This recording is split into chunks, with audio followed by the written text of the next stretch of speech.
How you doing? Yeah, good, How's it man. going? How's it going, man? I'm good. How are you, bro? You good? Oh, can't complain too much, man. Just enjoying the evening so far. So, Nice, nice. Is it just you today? yep, just me. All right, no worries. All right, well, taking that into account, let's crack on. Let's go for it. Um, Thank you very much for taking time out actually today. Greatly appreciated. I'm Ian. You'll know that from the email. So I go work for a publication called High Five. We're also going to talk about Froth and Fury Fest, your upcoming tour of Australia, and well, and your band really, and what you've been doing. So yeah, let's go for it. Let's crack Let's on. do it. All right. So well, actually, let's start with this. This is the first time. My understanding is, as a band, this is the first time you've come to Australia. Is that right?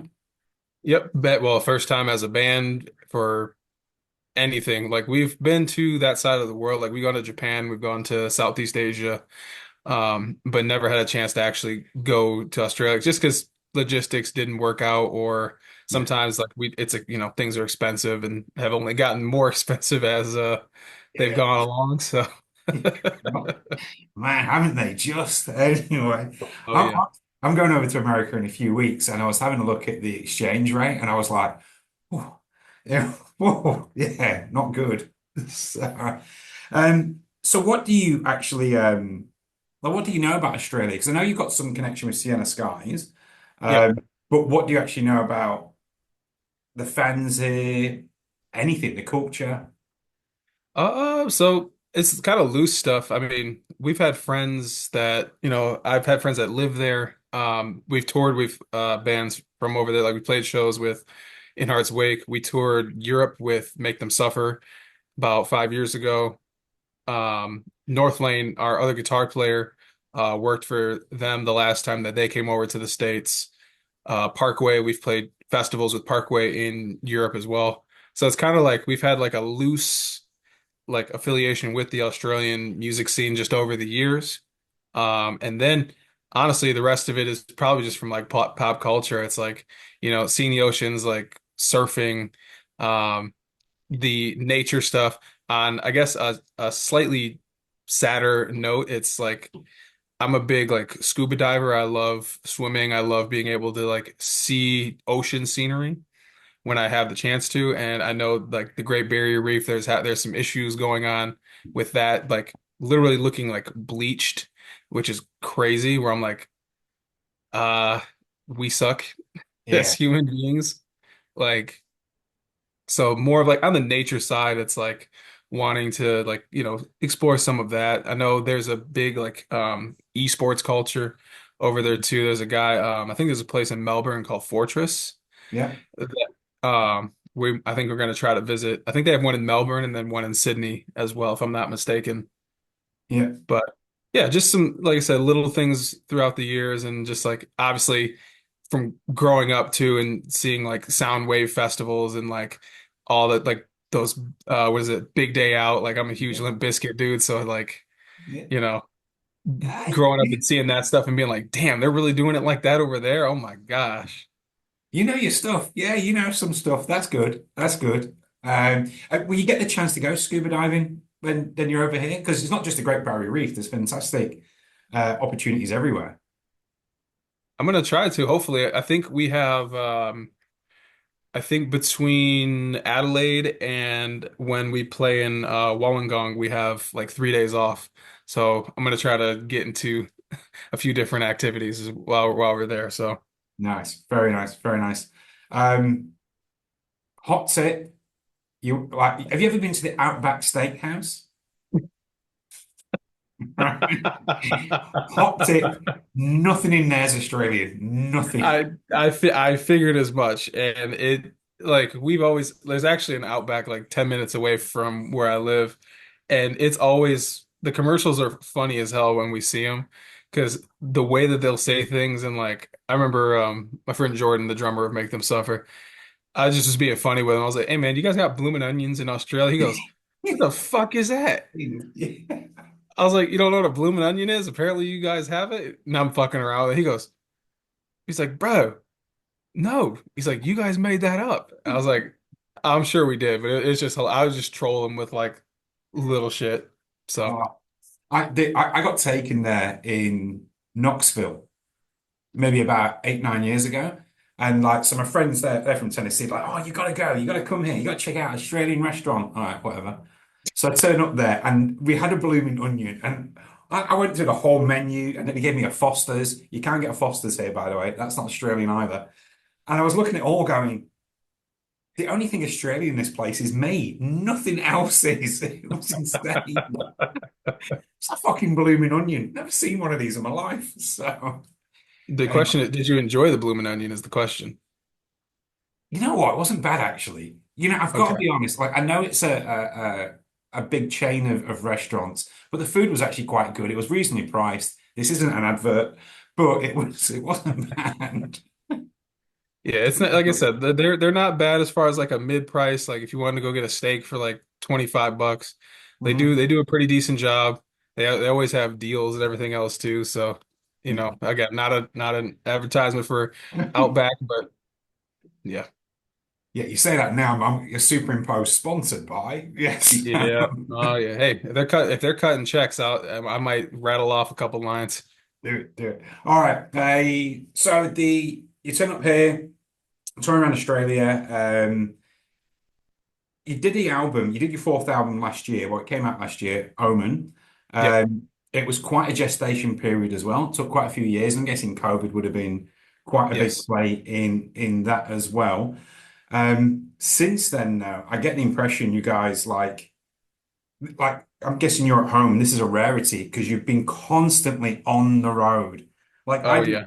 I didn't stop. I stopped counting, but you guys will be close to like 150 gigs or something this year already. Is that a fair assumption? Yes. Oh yeah. By the time we end the year, I think we'll be at like like 180, somewhere around there, 170 to 180. Wow, like making up for lost time, obviously. Oh, So, we have to. Have to. so coming out like so, having had them songs like just sitting there as a studio song and then hitting them on the stage and doing them so much. Have them songs then developed and grown further? Absolutely. It's like what's kind of nice is with COVID too, like we were able to kind of branch out, do stuff differently, um, extend ourselves, do a lot more experimentation. And I'd also be lying. It's like when we first started like coming back and playing shows, it was a little like uncomfortable at first because like you can rehearse, like Yeah. you can practice and all that, but it's like you don't get like that real time like adrenaline and when you see people how they react to certain things. So there still was like a little bit of like a curve to like truly like mastering like the style that we do now, but it's like now that we know how to do it a lot better, understand the nuances of where we're going, it's like you could literally we can stick us in any room, any festival, any format, it does not matter. And it's like it's just wonderful, man. It's awesome to for us to feel the growth, but then on the same token, for people to receive it and then give it back to us tenfold. That's the special thing. And it's like that kind of feeling is worth waiting. It was worth, COVID, shutting us down for a little bit, but it was like a hard reset that we actually didn't know that we needed at the time. So, So, I mean, you might be able to answer this question, you may not, but I'm going to ask anyway. With you being so constantly on the road, though, and now being battle hardened and refining what you've got, have you then got the creative buzz? And so, therefore, are you actually doing new music at the moment? Or is that still in the future? oh no, we just left the studio this last weekend. Oh, So the nice thing about even like doing like the last two records that we've done, it's like we just will write them in spurts. So, we'll jam out a couple songs, get some demo ideas, and everything's kind of based around like what we've been doing with Omen. So like we can see live what works for us, what connects with the audience, and it's like, okay, let's kind of bottle that up. Or if I notice Tyler does something specific every show that might not be on the record, but it's like, okay, you do that and people love that. Let's bring that back and bottle that up, put that into a newer song mm. that then we can turn around and even on Omen, there was a couple songs there's a song called Cut Me Open and a song called Sober. Both of those two were actually the last two songs to go on the record, but we had already been playing the record for about a year and a half beforehand. So it's like those were like the manifestations of, oh, we are now turning, we know what we want and Yeah. we can take it and put it into a thing and go, boom, put it out into the world. And it takes away some of that like curve, but it's like we're just gonna play to the strengths now. And it's been great. Can't complain, man. It's an evolution, isn't it? Yeah. So it's that, and on that album, and it was obviously because it took a while. I mean, it was, and it makes sense now because I've written here as well that it was different producers and different songs and different writers and different songs. One of the things that I found really interesting was this is how far I go to find out information about a band. You guys were on Reddit about a year ago asking people, to ask any question of the band. And as a band, you got asked what your favorite songs were. And three of you said three different songs, which I thought was really, really unique. And it was Omen, Anxiety, and Sober. And so 12 months down the line, are they still, and now you've been playing them, are they still the three favorite songs? Dude, it changes for me. Like it really just depends on, I would say, kind of like the type of tour that we're doing. So, if it's a little bit moodier, like a little more like a rock oriented tour, like people aren't more focused on like moshing, then we could go up there. We could play something like Omen or Sober or like even like a deeper cut like Holy, and people are like, "This is awesome" because it's like more immersive. You're Mhm. not the energy is still there, like we're captivating them, but it's like we can kind of tap into a different bag. Whereas, you know, when we come play Froth and Fury, it's like anxiety, hypocrite, like you're just coming out we have 30 minutes, 25 minutes, whatever it is, and there's some heavy hitters on there, and it's like, all right, cool, we're gonna get up there, beat some ass, and see what's gonna happen from there. So it's like the favorites change for different reasons. Like you play a festival, you want to play the fast, the heavy, Yeah. the energy, the sing-alongs. If you have like the club stuff, might want to play some moodier stuff, or you kind of just mix and match. You never know. You see what people are responding to. So. So would it be fair to say then, because you actually answered one of my next questions, but would it be, which was From Fury, would it be fair to say then that if you're a fan of Off Virtue, there's every chance that the tour with Sienna Skies may be more of the immersive type stuff that you mentioned, and then the festival might be the heavy hitters. So if you're a fan, go to both. Absolutely. Absolutely. Get a chance. And I'm one of those people. It's like if you get a chance to, see a multiple stops or you ask us like, hey, what are we going to be providing, the tour? It's like Froth and Fury, like I said, we know our set time is a little bit shorter. We're going to kind of get in, play some bangers, get out.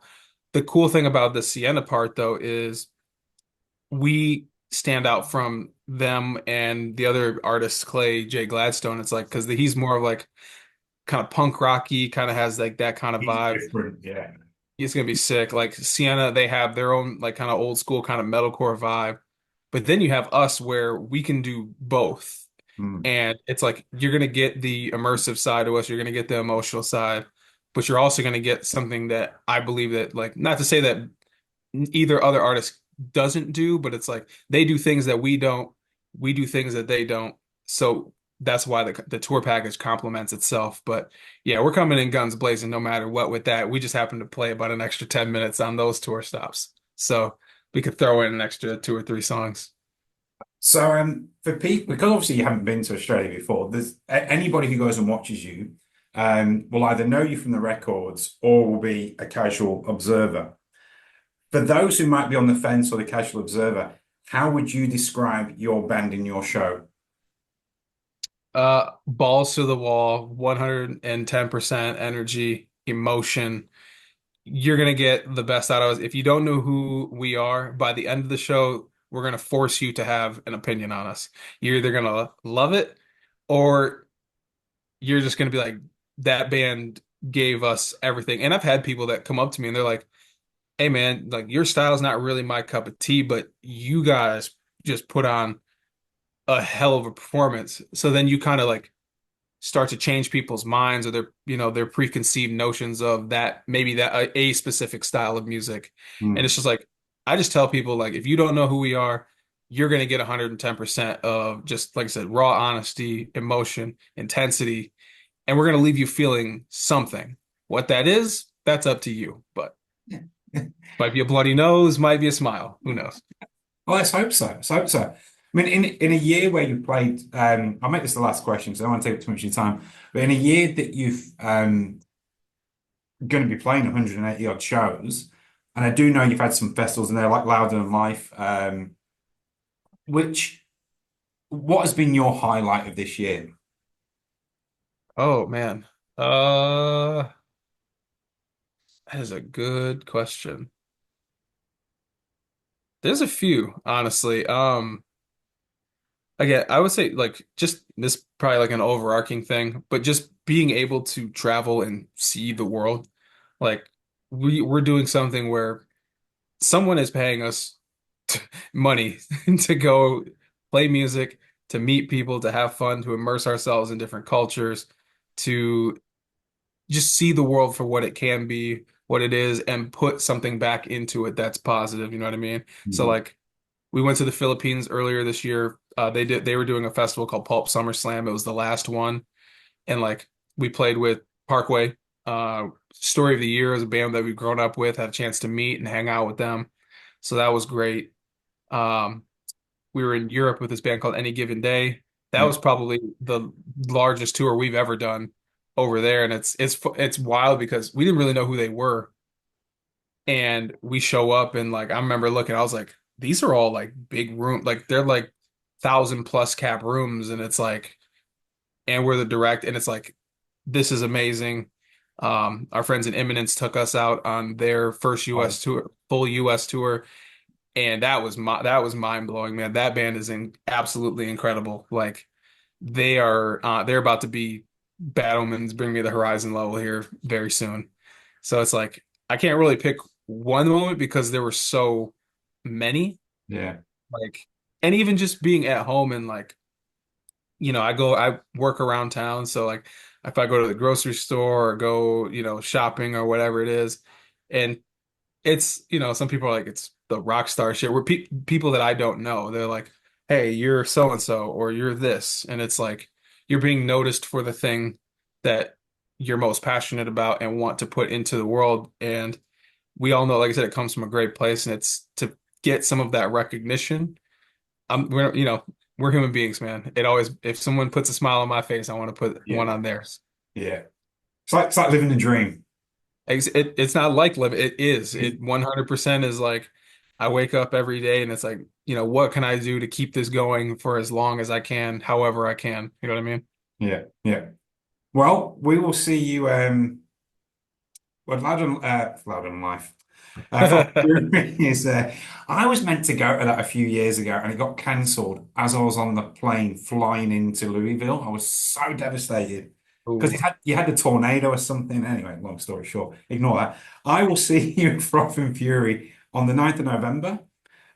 We'll catch up. We'll say hello. Best of luck on the rest of the tour with Sienna Skies as well. We'll go and promote that there. And thank you very much for your time. Hey, I appreciate you, man. Like I said, looking forward to meeting, hanging out, and I've heard the weather's gonna be pretty good too, so I'm excited Oh, for that. yeah. Especially because we're about to get hit by a polar vortex in Michigan, so I'm like, oh, I can get the heck out of here. Yeah, get me. Snow to sun. Yeah. Uh, Dude. And that's the thing is like we're gonna avoid it for the most part until probably December-ish when we get back from, because I think part of that Ghost Inside tour, it's like then we hit West Canada in winter and it's like, oh, that's great.